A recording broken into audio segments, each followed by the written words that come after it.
Hi friends, I am Anshika Dikshit and today we are going to discuss the previous year questions related to general pharmacology which has come in many examinations like DSSB exam, AIMS, ESIC, RRB and so on. So let's start up with our first question, that is, the science deals with the interaction of exogenously administered chemical molecules with living system, that is called pharmacology. I repeat the question. The science deals with the interaction of exogenously administered chemical molecules with living system. Answer will be pharmacology. Our next question is, who discovered penicillin vaccines? Who discovered penicillin vaccines? It will be Alexander Fleming. Third question, source of aspirin. The source of aspirin is plant, mineral, animal or synthetic. So aspirin is synthetic. It will synthesize in laboratory, synthetic. It cannot be obtained from plant, mineral or animal source. Next question is, yes, drugs used for rare disease are known as. ऐसे drugs जो हम rare disease में use करते हैं उन्हें क्या बोलते हैं? It will call orphan drugs. It will call orphan drugs. An orphan drug is one that has low therapeutic index, special manufacturer economic, drug with high toxicity or imported drug with foreign. So it will be option second, special manufacturer economic. Let's move to the next question. Okay, it is some drugs are listed here which is called orphan drugs. Sumatriptan, digoxin antibody, fomepizole, amphotericin B, nitrates, leothyronine and rifabutin. It is called orphan drugs.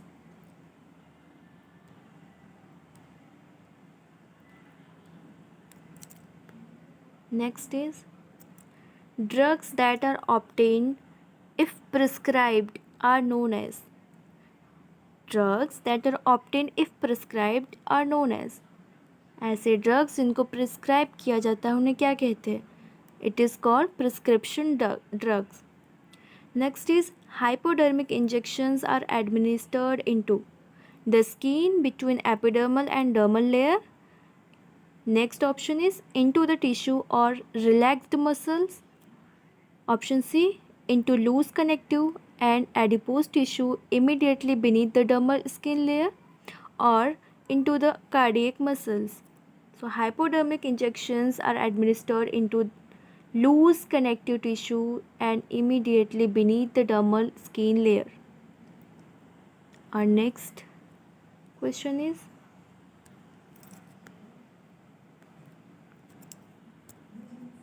which route of drug administration is most likely to undergo first pass effect? It is asked in Kerala pharmacist examination. What is question is, which route of drug administration is most likely to undergo first pass effect? Of course, it will be oral. The most common route of administration for insulin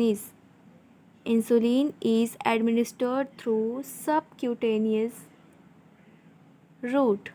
So our option will be correct, that is A. Inert substances given in grab of medicine is called. ऐसे substances या ऐसे drugs जो inert in nature होते हैं उनको हम क्या बोलते हैं? That is called placebo.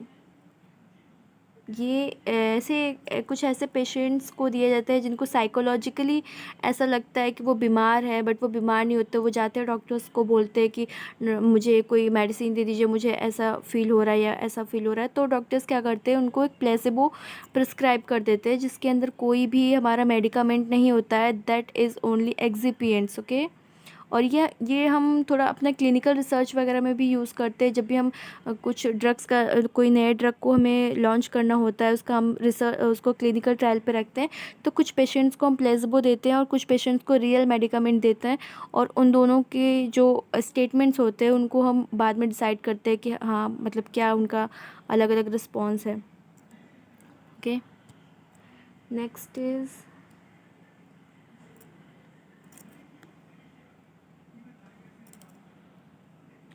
Most variable absorption is seen with which root. सबसे ज़्यादा एब्जॉर्प्शन में वेरिएंस किस में देखा गया, किस रूट में? तो ये ओरल है, ठीक है।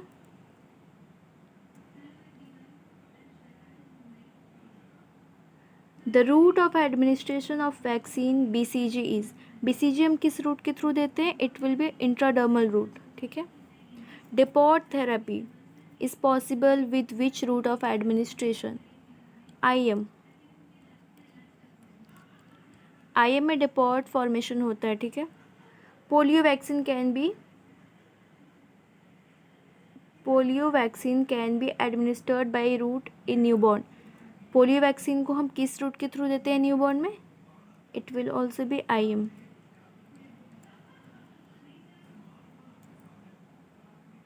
ठीक है। और next question is effect of injecting hypotonic saline intravenously. अगर हम हाइपोटोनिक इस सलाइन को इंट्रावेनसली इंजेक्ट करवा रहे हैं, IV रूट के थ्रू इंजेक्ट कर रहे हैं, तो क्या होगा? Damage to venous walls, hemolysis, diuresis और raise in blood pressure. Yes, it will raise our blood pressure. अगर हम सलाइन हाइपोटोनिक सलाइन को ले रहे हैं, IV इंजेक्ट करा रहे हैं, तो हमारा जो ब्लड प्रेशर है वो इंक्रीज़ हो जाएगा, ठीक है। वही अगर हाइपरटोनिक सॉल्यूशन होता तो वो बर्स्ट कर जाती सेल्स, ठीक है। प्रिफर्ड क्या होता है हमारा? Isotonic.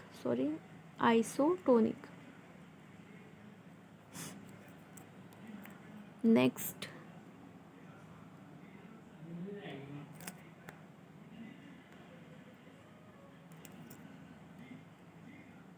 First pass metabolism refers to. First pass metabolism क्या होता है? Metabolism of drug during its first passes from mouth to oesophagus? No, metabolism of drug during its passes from the site of absorption into the systemic circulation. Metabolism of a drug during when it first comes in contact with gastric juices. Metabolism of a drug on tongue. No, it will be option second. The pharmacokinetic parameter that describe the efficiency of elimination of drug from the body. Efficiency of elimination of drug from the body से इसका elimination हो रहा है, it will known as clearance. Next question is the fraction of an administered drug that reaches the systemic circulation in unchanged form as given doses form. It will be bioavailability. देख लो सारे के सारे questions, इतने easy questions पूछे गए हमारे previous examinations में। तो हम किसी भी क्वेश्चन को, किसी भी टॉपिक को ये नहीं बोल सकते कि हाँ ये इजी है या मोस्ट इम्पॉर्टेंट है। हर एक टॉपिक से क्वेश्चन पूछा गया है, ठीक है। बायोअवेलेबिलिटी एंड फार्माकोकाइनेटिक डेटा इधर इज और may be required when pharmaceutical companies submit, ठीक है। मतलब क्या बोल रहा है ये कि बायोअवेलेबिलिटी और फार्माकोकाइनेटिक डेटा कब की ज़रूरत कब पड़ती है, हमें कब देना पड़ता है? It will be needed when हम new drug application, it is NDA के लिए जब हम NDA अप्रूवल के लिए जब भी हम अप्लाई करते हैं, तो फार्मास्यूटिकल कंपनीज़ हैं वहाँ पे हमको ये बायोअवेलेबिलिटी फार्माकोकाइनेटिक डेटा को सबमिट करना पड़ता है। नेक्स्ट है which drug can pass through blood brain barrier. कौन से ड्रग्स ब्लड ब्रेन बैरियर को क्रॉस करती हैं? It will lipid soluble non ionised. जितने भी हमारे लाइपोफिलिक ड्रग्स होती हैं वो नॉन आयनाइज्ड होती हैं और यही हमारे BBB को क्रॉस करती हैं, ठीक है।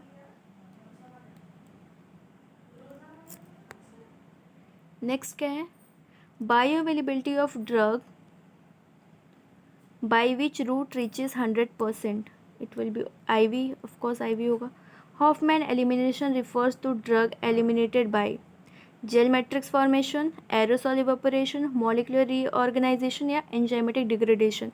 इसका आंसर होगा हमारा मॉलिक्यूलर रीऑर्गेनाइजेशन. और हॉफमैन एलिमिनेशन एक हॉफमैन ब्रोमाइड करके एक रिएक्शन होता है, उसका जो उसमें एक जो ड्रग आता है एट्राक्यूरियम, एट्राक्यूरियम, ये भी इम्पॉर्टेंट है, इसको याद रखना, ठीक है. नेक्स्ट है स्लाइड हमारा,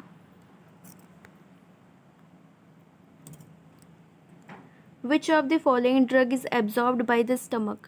स्टमक के थ्रू हमारे इसमें से कौन सी ड्रग है जो एब्जॉर्ब होगी, एपिनेफ्रिन, मेटोप्रोलॉल, एस्पिरिन और क्विनीन. तो स्टमक के थ्रू हमारी एसिडिक ड्रग ही एब्जॉर्ब होंगी, तो एसिडिक ड्रग इसमें से क्या है, एस्पिरिन, ठीक है. what is the amount of blood in normal young healthy adult male with about 70 kg. देख लो क्वेश्चन का लेवल क्या है, 5 लीटर्स, ठीक है. इसका आंसर क्या होगा, 5 litres. Which among the following is a phase 2 reaction of drug metabolism. देखो ऑक्सीडेशन, रिडक्शन और हाइड्रोलिसिस, ये तो फर्स्ट फेज रिएक्शन है ड्रग मेटाबॉलिज्म का, तो कॉन्जुगेशन हमारा ऑप्शन सही होगा, ठीक है.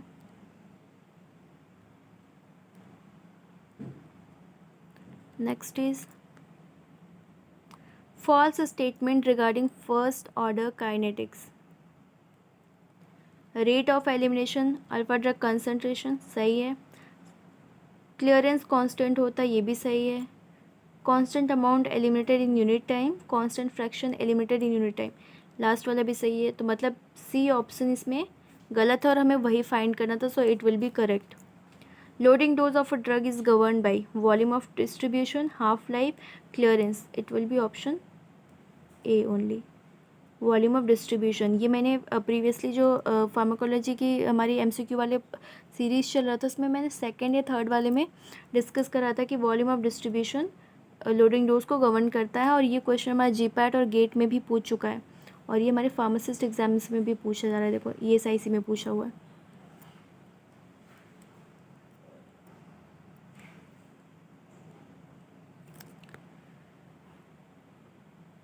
Drugs are least excreted in biliary tract, faeces, urine या मिल्क. इसमें इन चारों ऑप्शंस में से ड्रग जो सबसे कम एक्सक्रीट किस रूट के थ्रू होता है, मिल्क. मिल्क से सबसे कम एक्सक्रीशन होता है हमारा. Phase 2 bio transformation process is sulphoxide formation, hydrolysis, oxidation. तो ये सारे तो हमारे फर्स्ट के हैं. सेकंड का हमारा सल्फेट कॉन्जुगेशन होगा. नेक्स्ट स्लाइड इज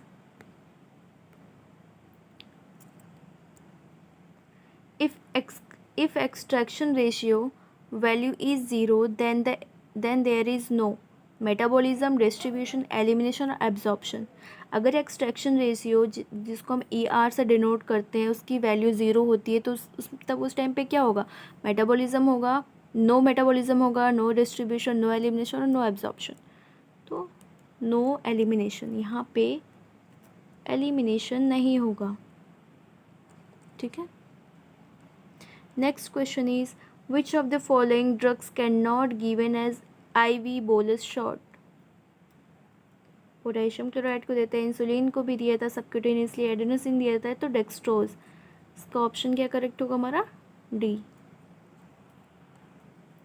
नेक्स्ट है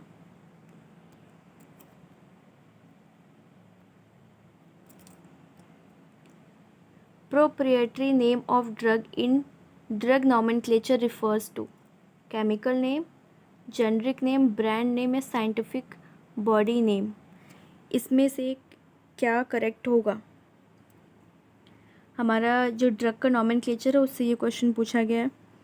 तो प्रोप्राइटरी नेम को ही हम ब्रांड नेम बोलते हैं, ठीक है. प्रोप्राइटरी नेम को ब्रांड नेम बोलते हैं, और जो नॉन प्रोप्राइटरी नेम होता है इसी को हम जेनरिक नेम बोलते हैं, इसी को हम जेनरिक नेम बोलते हैं, ठीक है. Transport of drug against concentration gradient takes place by active transport, passive transport, filtration या फिर all of these. All of this देख करके हमें गलत नहीं लगाना है. It will be option A, active transport. So next slide is the process of transport across a cell in a particulate form by formation of vessels is called. इसको हम क्या कहते हैं? Process of transport across a cell. एक cell के cross पे जो भी हमारा ट्रांसपोर्टेशन होता है ड्रग का, उसको हम क्या कहते हैं? Active transport, facilitated diffusion, passive diffusion या पिनोसाइटोसिस. इसको हम बोलते हैं passive diffusion. Okay. when the rate of elimination of drug remains constant irrespective of drug concentration, it is said to zero order kinetics, first order kinetics, exponential kinetics या secretary kinetics. तो हमें पता है zero order kinetics हमारा क्या होता है? Concentration dependent. ठीक है, या फिर कंसंट्रेशन इंडिपेंडेंट. ये आप कमेंट करके बताओ. इसका ऑप्शन सही होगा हमारा option A, zero order kinetics. तो ये थी हमारी आज की क्लास, और ऐसे ही हम अब अलग अलग टॉपिक्स के क्वेश्चंस लेके आएंगे जो हमारे प्रीवियस ईयर में आ चुके हैं. सो अगर आपको पसंद आ रही है क्लासेस तो लाइक करो, शेयर करो, सब्सक्राइब करो. और कोई आपको इशू हो, कोई क्वेरी हो तो आप कमेंट में पूछ सकते हो. Thank you so much.